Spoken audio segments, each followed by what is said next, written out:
ರಾಜ್ಯ ರಾಜಕೀಯದ mega exclusive story. ನವೆಂಬರ್ನಲ್ಲಿ ಸಂಪುಟ ಪುನಾರಚನೆ ಬಹುತೇಕ ಫಿಕ್ಸ್. ಸುಮಾರು ಅರ್ಧದಷ್ಟು ಸಚಿವರಿಗೆ ಸಂಪುಟದಿಂದ ಕೋಕು. ಸುಮಾರು 15ರಿಂದ 16 ಮಂದಿ ಹೊಸಬರಿಗೆ ಅವಕಾಶ ಸಿಗಬಹುದಾದ ಸಾಧ್ಯತೆ. 3-4 ಬಾರಿ ಶಾಸಕರಾದವರಿಗೆ ಮೊದಲ ಆದ್ಯತೆ. ಬಹುತೇಕ ಹಿರಿಯ ಸಚಿವರಿಗೆ ನವೆಂಬರ್ನಲ್ಲಿ ಸಂಪುಟದಿಂದ ಮುಕ್ತಿ ಸಿಗುತ್ತಾ ಅನ್ನೋ ಪ್ರಶ್ನೆ. ಈಗಾಗಲೇ ಕೆಲವು ಸಚಿವರಿಗೆ ಹೈಕಮಾಂಡ್ ಕಡೆಯಿಂದ ಸೂಚನೆ ಬಂದಿದೆ ಅಂತ ಹೇಳಲಾಗ್ತಾ ಇದೆ. ಆ ಕಾರಣಕ್ಕೆ ಇಲಾಖೆಯ ಬಾಕಿ ಕೆಲಸ ಮುಗಿಸುವಂತೆ ಅಧಿಕಾರಿಗಳಿಗೆ ತಾಕೀತು ಮಾಡ್ತಾ ಇದ್ದಾರೆ ಅಂತ ಹೇಳಲಾಗ್ತಾ ಇದೆ. 3 ತಿಂಗಳ ಒಳಗಡೆನೆ ಕೆಲಸ ಮುಗಿಸುವಂತೆ ಅಧಿಕಾರಿಗಳಿಗೆ ತಾಕೀತು ಮಾಡಲಾಗ್ತಾ ಇದೆಯಂತೆ.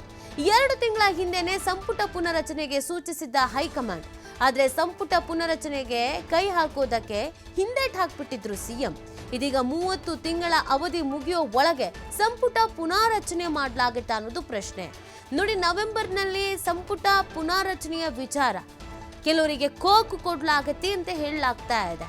ಅದರಲ್ಲೂ ಹಿರಿಯರಿಗೆ ಕೋಕು ಕೊಡಬಹುದಾದ ಸಾಧ್ಯತೆ ಇದೆ. 3-4 ಬಾರಿ ಶಾಸಕರಾದವರಿಗೆ ಮೊದಲ ಆದ್ಯತೆ ಕೊಡುವಂತ ಪ್ಲಾನ್ ನಲ್ಲೂ ಕೂಡ ಇದ್ದಾರೆ. ಹಾಗಾಗಿ ಏನಾಗತ್ತೆ ಅನ್ನೋದೊಂದು ಕುತೂಹಲ ಇದೆ. ಕೆಲವರು ಅಧಿಕಾರಿಗಳ ಮೇಲೆ ಒತ್ತಡ ಹೇರ್ತಾ ಇದ್ದಾರಂತೆ. ಬೇಗ ಬೇಗ ಕೆಲಸ ಮಾಡಿ, 2-3 ತಿಂಗಳಲ್ಲೇ ಕೆಲಸ ಮುಗಿಬೇಕು ಅಂತ ಒತ್ತಡ ಹೇರ್ತಾ ಇದ್ದಾರಂತೆ. ಸುಮಾರು 15ರಿಂದ 16 ಮಂದಿ ಹೊಸಬರಿಗೆ ಅವಕಾಶವನ್ನು ನೀಡುವಂತ ನಿಟ್ಟಿನಲ್ಲಿ ಹಳೆಬರನ್ನ ಈ ಸಂಪುಟದಿಂದ ಕೈ ಬಿಡಬಹುದಾದ ಸಾಧ್ಯತೆ ಇದೆ. ವರ್ಕ್ ಪ್ರೋಗ್ರೆಸ್ ಕಾರ್ಡನ್ನು ತೆಗೆಸ್ಕೊಂಡಿದ್ರು, ಒಂದಷ್ಟು ಲಾಭಿಯನ್ನು ಮಾಡಲಾಗಿತ್ತು, ಚರ್ಚೆಗಳಾಗಿತ್ತು. ಆದರೆ ಯಾರನ್ನ ಕೈ ಬಿಡ್ತಾರೆ, ಯಾರನ್ನ ಸಂಪುಟಕ್ಕೆ ಸೇರಿಸ್ತಾರೆ ಅನ್ನೋದು ಪ್ರಶ್ನೆ ಇದೆ. ಇದೆಲ್ಲದರ ನಡುವೆ ಈಗ ಸಿಗ್ತಾ ಇರುವಂಥ ಮಾಹಿತಿ ಎಲ್ಲವೂ ಅಂದುಕೊಂಡಂತೆ ಆದರೆ ನವೆಂಬರ್ನಲ್ಲಿ ಖಂಡಿತವಾಗಿ ಒಂದಷ್ಟು ಬೆಳವಣಿಗೆ, ಒಂದಷ್ಟು ಬದಲಾವಣೆ ಕಾಂಗ್ರೆಸ್ನಲ್ಲಿ ಆಗತ್ತೆ ಅನ್ನೋದನ್ನು ಹೇಳಲಾಗ್ತಾ ಇದ್ದು, ಈ ಸರ್ಕಾರದಲ್ಲಿ ಒಂದು ಸರ್ಜರಿ ಆಗತ್ತೆ ಅಂತ ಹೇಳಲಾಗ್ತಾ ಇದೆ.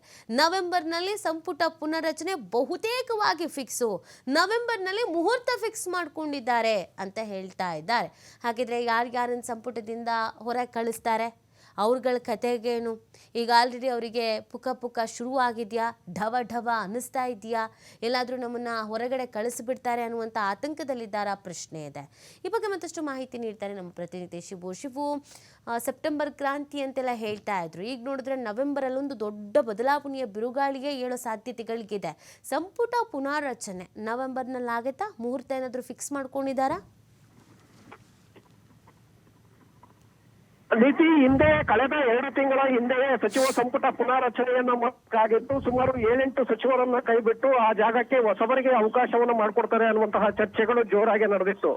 ಆದ್ರೆ ಅಂತಿಮವಾಗಿ ಸಂಪುಟ ಪುನಾರಚನೆ ಮತ್ತಷ್ಟು ಮುಂದಕ್ಕೆ ಹೋಗಿತ್ತು. ಆದ್ರೆ ಇದೀಗ ಬಹುತೇಕವಾಗಿ ನವೆಂಬರ್ನಲ್ಲಿ ಸಂಪುಟ ಪುನಾರಚನೆಯನ್ನ ಮಾಡಲಾಗತ್ತೆ ಅನ್ನುವಂತ ಮಾಹಿತಿ ಅಧಿಕೃತವಾಗಿ ಸಿಗ್ತಾ ಇದೆ. ಈ ಬಾರಿ ಸುಮಾರು ಅರ್ಧದಷ್ಟು, 50% ನೀವು ಸಂಪುಟ ಪುನಾರಚನೆಯನ್ನ ಮಾಡಿ ಅನ್ನುವಂತಹ ಸೂಚನೆ ಹೈಕಮಾಂಡ್ನಿಂದ ಮುಖ್ಯಮಂತ್ರಿಗೆ ರವಾನೆಯಾಗಿದೆ ಅನ್ನುವಂತ ಮಾಹಿತಿಗಳು ಕೂಡ ಇದೆ. ಹಾಗಾಗಿ 33 ಸಚಿವರಲ್ಲಿ ಸುಮಾರು 16 ಜನ ಸಚಿವರನ್ನ, ಹಿರಿಯ ಸಚಿವರನ್ನ ಕೈಬಿಟ್ಟು ಆ ಜಾಗಕ್ಕೆ 2-3 ಬಾರಿ ಗೆದ್ದಂತವರು, 4 ಬಾರಿ ಗೆದ್ದಂತವರು, ಇಂಥವರಿಗೆ ಮೊದಲಿಗೆ ಅವಕಾಶವನ್ನು ಮಾಡಿಕೊಡುವಂತಹ ನಿರ್ಧಾರವನ್ನ ಮುಖ್ಯಮಂತ್ರಿಗಳು ತೆಗೆದುಕೊಳ್ಳಬಹುದು. ಯಾಕೆಂದ್ರೆ ಕಳೆದ 2 ತಿಂಗಳ ಹಿಂದೆ ನೀವು ಸಂಪುಟ ಪುನಾರಚನೆಯನ್ನ ಮಾಡಬೇಕು ಅನ್ನುವಂತಹ ಸೂಚನೆ ಸಿದ್ದರಾಮಯ್ಯಗೆ ಬಂದರೂ ಕೂಡ